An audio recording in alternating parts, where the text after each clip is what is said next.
தன் வாழ்நாளே ஒரே ஒரு தடவை மட்டும் பூக்கும் மரம் எதுன்னு நம்ம எல்லாத்துக்கும் தெரியுமாங்க? வாங்குற பற்றின தெரியாத தகவல்களை பார்ப்போம். இது உங்கள் அறம் திறம். தன் வாழ்நாளே ஒரே ஒரு தடவை மட்டும் பூக்கும் மரம் கூந்தல் பனை தாங்க. இது 30 வருஷம் 50 வருஷம் ஏன் 80 வருஷம் கூட ஆகலாங்க பூக்க. அதுவரை இந்த மரம் வெறும் இலையை மட்டும்தாங்க விரிச்சிட்டு இருக்கும். திடீரென உச்சியில் 20 அடி உயரத்துக்கு மிகப்பெரிய பூக்குலை வெடிக்குங்க. அந்த பூக்குலையில் லட்சக்கணக்கான சின்ன சின்ன பூக்கள் இருக்குங்க. இதுதாங்க உலகத்திலேயே மிகப்பெரிய பூக்குலை. இது பூக்கும்போது தேனீக்கள் பறவைகள் எல்லாம் கூட்டமாக வருங்க. காடே திருவிழா மாதிரி ஆயிடுங்க. கூந்தல் பனை இலை 5 மீட்டர் அகலம் வருங்க. பழங்காலத்தில் இதோட இலையை தாங்க ஓலைச்சுவடியை எழுத பயன்படுத்தினாங்க. இதோட இலை குடை மாதிரி இருக்குங்க. அதனால தான் பழங்காலத்து ராஜாக்கள் இதை குடையாக பயன்படுத்தினாங்கங்க. கூந்தல் பனை மரம் பூத்து காய் காய்ச்சி விதை விழுந்ததும் வேலை முடிஞ்சிச்சு.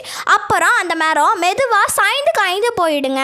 ஓகே ஃப்ரெண்ட்ஸ், இதோட வீடியோ முடிஞ்சுது. இந்த வீடியோ பிடிச்சிருந்துச்சுன்னா லைக் பண்ணுங்கள், ஷேர் பண்ணுங்கள், கமெண்ட் பண்ணுங்கள். மறக்காம எங்கள் சேனலை சப்ஸ்கிரைப் பண்ணுங்கள். அடுத்த வீடியோவில் சந்திக்கிறேன். பாய்.